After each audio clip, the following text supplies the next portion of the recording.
You pour your heart into 60 hours a week. You arrive early, linger late. You say yes when others turn away. You play by the rules, giving your time, your energy, your health. All for the job, the team, the dream of a better tomorrow. Your loyalty burns bright. Your honesty defines you. You take pride in doing things right. Yet you watch someone else soar, someone who skirts the edges, speaks louder than they act, connects with the right names but lacks your skill. They climb higher, faster, living the life you thought was yours to claim. And you're left wondering, what did I miss? But maybe that's not the question. Maybe it's, what lie have I been fed? From childhood you were told hard work guarantees reward. Effort equals success. Grind long enough, and the system will see you, honor you, repay you. But what if that promise is broken? What if it was never true? Nietzsche, the philosopher who tore through illusions, saw the truth. He called moral labor, work praised for sacrifice, obedience, humility, a trap. Not noble, but a chain. A psychological cage to keep you tethered, not lifted. In a world where power shapes outcomes, morality is often a tool to control those without it. You were taught virtue is its own reward. Keep your head down, stay good, and life will be fair. But life isn't fair. It's competitive. It's political. The system doesn't reward virtue, it rewards value. Not the value you create, but the value you command. That's why a nurse, grinding through 12-hour shifts, earns less than a TikToker peddling quick riches.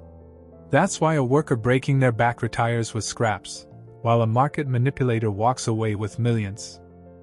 It's not your fault you believe the myth.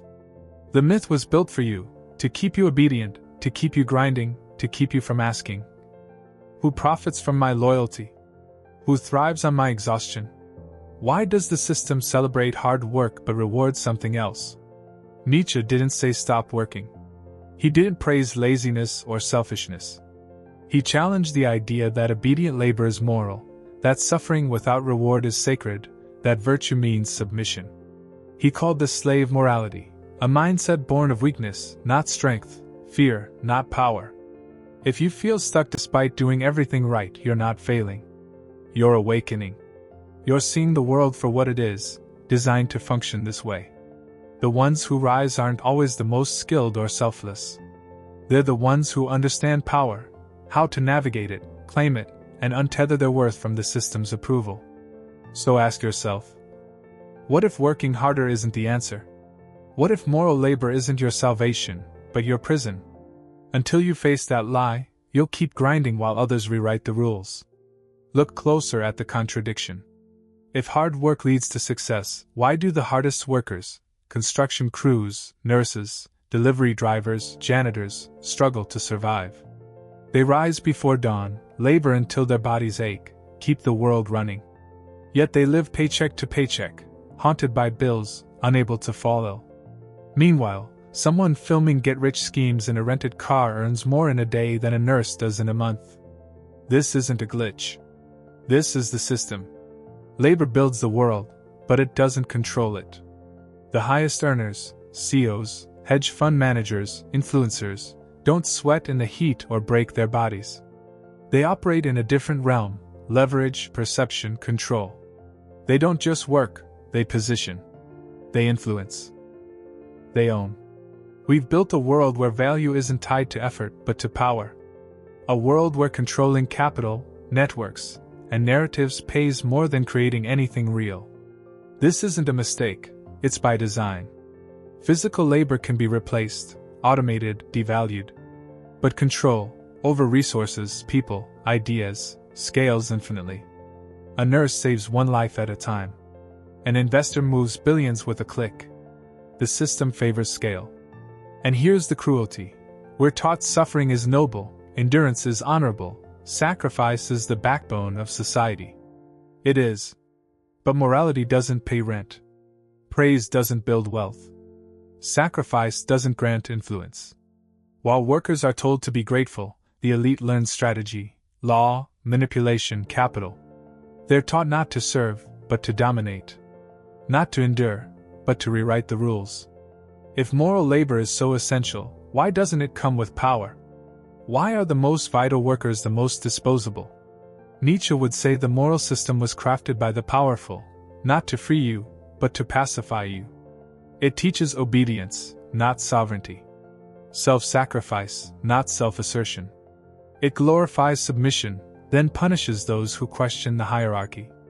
The promise of someday is a chain, beautiful, but binding. So if hard work doesn't lead to power, what does? Are you ready to unlearn the lie you were raised on? Nietzsche saw morality not as truth, but as strategy. He split it into two, master morality and slave morality. Master morality celebrates strength, ambition, creativity, the will to shape the world. It doesn't wait for permission. It declares its own worth. Good is what fuels power, freedom, creation. Slave morality, though, is born of weakness. It flips the script, humility trumps strength, obedience outshines dominance, suffering becomes purity. These values give dignity to the powerless, but they're a trap. Once sacred, they're taught as truth, not survival. This is why we praise the worker who never complains, who says yes, who sacrifices without reward. We romanticize silence, not realizing it serves those who profit from it. Nietzsche would say, "You're not rewarded for morality, you're pacified by it. You're praised for being dependable, promoted for being manageable, given just enough to keep you hopeful, too little to make you free. The real currency, ownership, control, power, stays out of reach." Why do we cling to this belief? Because it's comforting. It gives meaning to pain, lets us endure unfairness without rebellion. Slave morality thrives not because it's true, but because it soothes. But Nietzsche didn't write to soothe, he wrote to awaken. To force you to face the freedom that comes when you stop waiting for justice.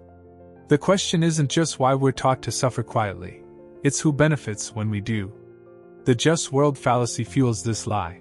The world is fair, good deeds are rewarded, effort equals outcome. It's a story we're fed from childhood, through cartoons, lessons, promises. But it's not true. Clinging to it in a system that rewards power over principle is dangerous. While you're working late, fixing others' mistakes, someone else is learning the game. While you say yes, they build alliances, master leverage, bend the system to their will. You're being moral. They're being strategic. And strategy wins. That's why the engineer keeping servers alive gets laid off, while the connected advisor climbs. That's why the nurse loses her bonus, but the hospital's PR budget balloons. The system doesn't just fail to reward hard work, it uses your belief in fairness to trap you. The longer you wait for recognition, the easier you are to control. People who believe in justice don't rebel. They wait for someday. But someday never arrives. This isn't just about money, it's about mindset.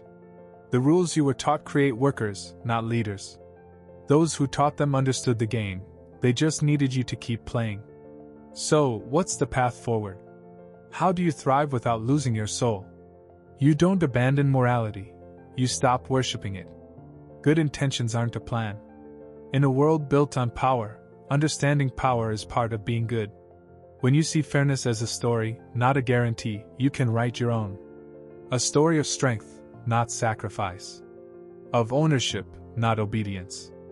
Of changing your place in the world, not waiting for the world to change. What happens when you stop waiting for rewards and start claiming them? What if you stopped begging for a seat at the table and built your own? You don't need to become ruthless, just responsible for your own power. Once you see the system won't save you, the only path is to stop serving it and start authoring something greater. After the awakening, action begins. Kindness isn't weakness, but strategic kindness is strength. Being good doesn't mean being passive. Morality without consciousness is obedience in disguise. Strategic kindness means knowing when to help and when to walk away. Reading people, not just trusting them. Knowing when to speak, when to stay silent, when to act. Saying yes only when it aligns with your truth, your goals, your strength. Not every job deserves your loyalty. Not every leader earns your trust. Not every opportunity deserves your time. Learn to walk away. It's not failure, it's freedom. Power isn't taken from others, it's claimed for yourself. Power to create, to say no, To build systems where you're not just earning, but owning. Your energy shouldn't fuel someone else's machine, it should drive your mission. Start a business. Build a side income. Learn influence, not to deceive, but to defend your vision.